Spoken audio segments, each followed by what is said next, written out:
उधर ईरान ने भी कुवैत के ऑयल और पावर इंफ्रास्ट्रक्चर पर हमला किया है। यूएई ने भी दावा किया है कि उस पर हमले हो रहे हैं। यूएई का एयर डिफेंस सिस्टम ईरान से दागी जा रही मिसाइलों को रोक रहा है। इसी के बाद सीजफायर पर सवाल भी खड़े होने लगे कि सीजफायर प्रभावी होगा भी या नहीं होगा।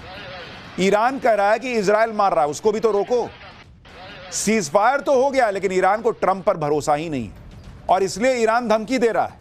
ईरान की सर्वोच्च राष्ट्रीय सुरक्षा परिषद ने कहा है कि हमारी उंगलियां ट्रिगर पर हैं, अगर दुश्मन ने कोई गलती की तो तगड़ा जवाब देंगे।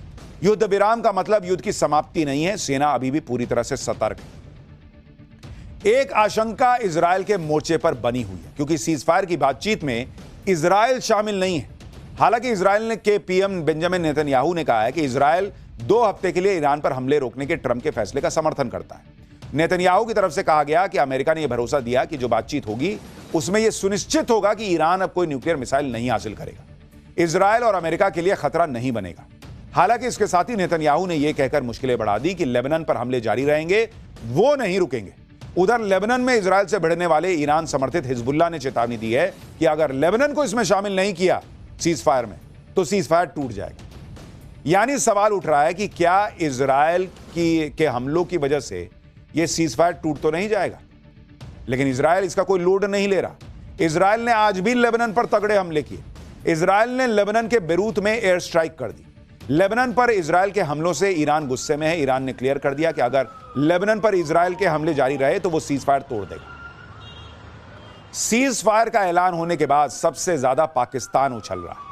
पाकिस्तान के प्रधानमंत्री शहबाज शरीफ को सीजफायर का क्रेडिट दिया जा रहा है। शहबाज शरीफ ने ही सबसे पहले ईरान अमेरिका के सीजफायर का प्रस्ताव दिया था और सीजफायर होने के बाद शहबाज शरीफ ईरान और अमेरिका को बात करने के लिए पाकिस्तान आने का न्योता दे रहे हैं। शहबाज शरीफ ने ईरान के राष्ट्रपति पेजेश्कियन से कहा कि पाकिस्तान के शांति वार्ता के प्रस्ताव को स्वीकार करने के लिए धन्यवाद। इस हफ्ते इस्लामाबाद में शांति वार्ता होगी और क्षेत्र में शांति स्थापित करने पर चर्चा होगी। राष्ट्रपति पेजेश्कियन ने शांति वार्ता में शामिल होने पर सहमति जता दी। इसी हफ्ते शुक्रवार यानी 10 अप्रैल को इस्लामाबाद में ईरान और अमेरिका के बीच भी बातचीत होगी। ईरान की संसद के स्पीकर मोहम्मद गलीबाफ ईरान की नेगोशिएटिंग टीम को लीड करेंगे। अमेरिका की तरफ से उपराष्ट्रपति जेडी वेंस, ट्रंप के दूत स्टीव विटकॉफ और ट्रंप के दामाद जारेड कुशनर रहेंगे। पाकिस्तान की मीडिया में मुनीर और शहबाज को नोबेल देने की भी जो मांग हो रही है उसके बारे में भी आपको बताऊंगा, लेकिन पहले सुनिए जरा। यानी पाकिस्तान की मीडिया में चल रहा है कि मुनीर और शहबाज शरीफ को नोबेल दे दो। अरे कभी आईने में मुंह देख लो यार। तुमने जिसको नॉमिनेट किया, डोनाल्ड ट्रंप, जिसको तुम अपना फूफा बनाए घूम रहे हो, तलवे चाटर, उसको मिल ही नहीं रहा है। इनको नोबेल चाहिए। और किस बात के लिए नोबेल चाहिए? कि जो ट्रंप ने तुमको मैसेज किया वो तुमने ट्वीट कर दिया। पाकिस्तान माहौल बना रहा है कि उसकी वजह से सीज फायर हुआ और वो इस्लामाबाद में ईरान अमेरिका के बीच बातचीत करवा रहा है। लेकिन सीज फायर में पाकिस्तान की भूमिका की पोल खुद शहबाज शरीफ के ट्वीट से खुल गई। दरअसल सीज फायर से पहले शहबाज शरीफ ने ट्विटर पर एक पोस्ट डाली थी जिसमें ट्रंप से ईरान को दी गई डेडलाइन बढ़ाने की अपील की थी। शहबाज शरीफ ने जो ट्वीट किया था उसमें ऊपर लिखा था, draft Pakistan PM message on x. यह लाइन शहबाज के ट्वीट में गलती से रह गई। हालांकि शहबाज ने फौरन गलती सुधारी और ट्वीट को एडिट करके ड्राफ्ट वाली लाइन हटा दी, लेकिन तब तक तो कांड हो चुका था।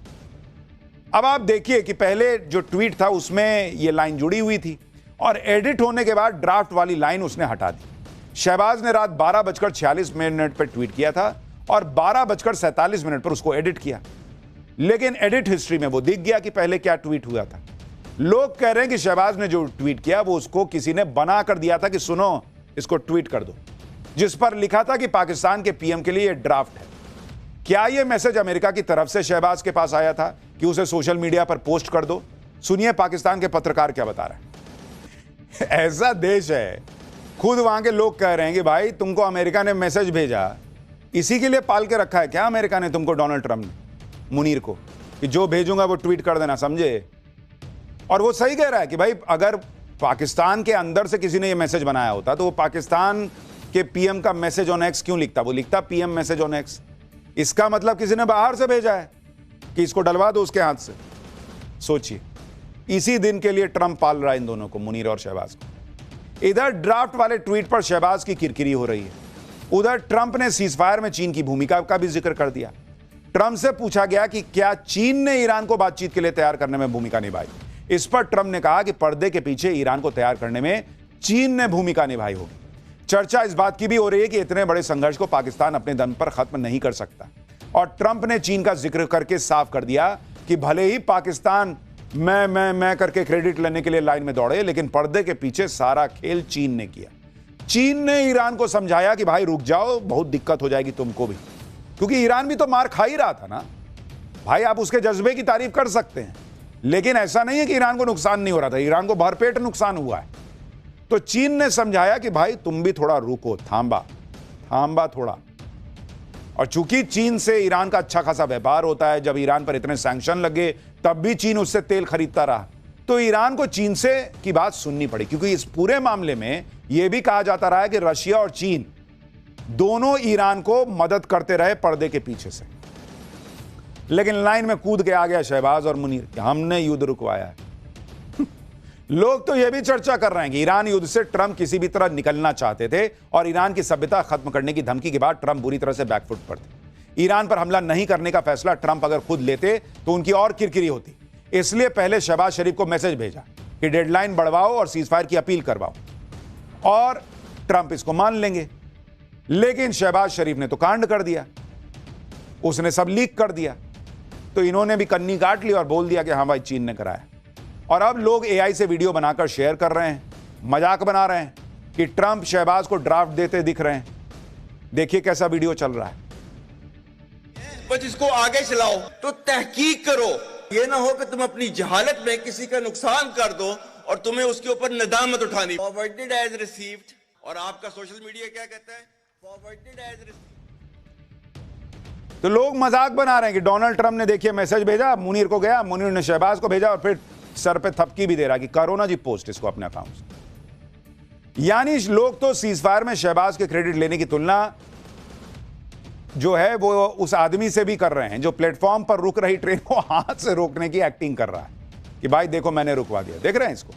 लोग कह रहे हैं कि ट्रंप ये मुनीर और शहबाज का यही हाल है, दरवाजा बंद हो रहा है उसको बंद कर दी कि मैंने बंद कर दिया, फिर धक्का देके जैसे ऐसे दिखा रहा है कि वही ट्रेन को भेज रहा है, वही ट्रेन को रोक रहा है। यही पाकिस्तान का हाल है। अमेरिका और ईरान के बीच सीजफायर कराने में चीन की भूमिका की चर्चा बेवजह नहीं है। दावा किया जा रहा है कि चीन बहुत समय से पर्दे के पीछे से काम कर रहा था। सूत्रों के मुताबिक चीन के अधिकारी लगातार ईरान के अधिकारियों के संपर्क में थे। चीन ईरान का सबसे बड़ा ट्रेड पार्टनर है। चीन की बात को ईरान अनसुना नहीं कर सकता था। चीन के अधिकारी मध्यस्थता कराने वाले देशों के साथ काम कर रहे थे। ईरान को अमेरिका के साथ सीजफायर के लिए चीन ने राजी किया था। और आपको याद होगा कि हमने आपको पाठशाला में बताया था कि डोनाल्ड ट्रंप जो अचानक कहे थे कि मैं चीन जाऊंगा, जिनपिंग बहुत अच्छे नेता हैं, वो दरअसल चीन को सेट कर रहे थे कि अगर या तो मैं हमला करूं तो चीन ना घुसे, या फिर चीन पर्दे के पीछे ये सब सेटिंग गेटिंग कराने में मदद करे। और चीन देखिए बैठ के मजे लेता रहा। उसने डोनाल्ड ट्रंप की छीछा लेदर होते हुए देखा, अमेरिका का नकाब उतरते देखा कि वो सुपर पावर है, वर्ल्ड ऑर्डर बदलते देखा कि अब अमेरिका जहां बैठा रहता था वहां से 4 कदम नीचे आके बैठेगा सबके साथ में। और जब सब हो गया तो चीन ने कहा कि भाई थोड़ा रुक जा, बहुत मार लिया इसको। युद्ध रुकने की खबर पूरी दुनिया के लिए बहुत बड़ी राहत है बॉस, जो मैं आपसे बार बार कहता हूं कि भारत भी इससे अछूता नहीं था। आज जैसे ही सीजफायर की खबर आई, तेल के दाम धड़ से गिर गए, दुनिया भर के मार्केट झूमने लगे। ब्रेंट क्रूड ऑयल $14.59 गिरकर सीधे $94 प्रति बैरल पर आ गया। इससे पहले ब्रेंट क्रूड ऑयल का दाम $109 प्रति बैरल के पास चला गया था और एक दिन में 13.35% दाम गिर गए। सीज फायर की खबर पर शेयर मार्केट तो नाच रहा है बॉस खुशी से। भारत में निवेशकों को एक दिन में करीब 15 लाख करोड़ का फायदा हुआ है। सेंसेक्स करीब 4% बढ़ गया। निफ्टी 50 भी 3.7% बढ़ा है। सोना और चांदी के दाम बढ़ गए। 10 ग्राम 24 कैरेट सोने के दाम 3,335 रुपए बढ़ गए। 1 किलो चांदी का दाम सीधा धड़ाक से 13,160 रुपए बढ़ गए।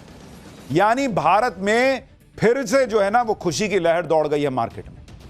ईरान अमेरिका के बीच हुए सीजफायर का भारत ने स्वागत किया। भारत के विदेश मंत्रालय ने कहा कि हम युद्ध विराम का स्वागत करते हैं और उम्मीद करते हैं कि इससे पश्चिमी एशिया में स्थायी शांति आएगी।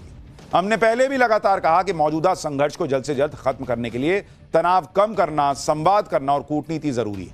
इस संघर्ष से लोगों को बहुत मुश्किलों का सामना करना पड़ा है।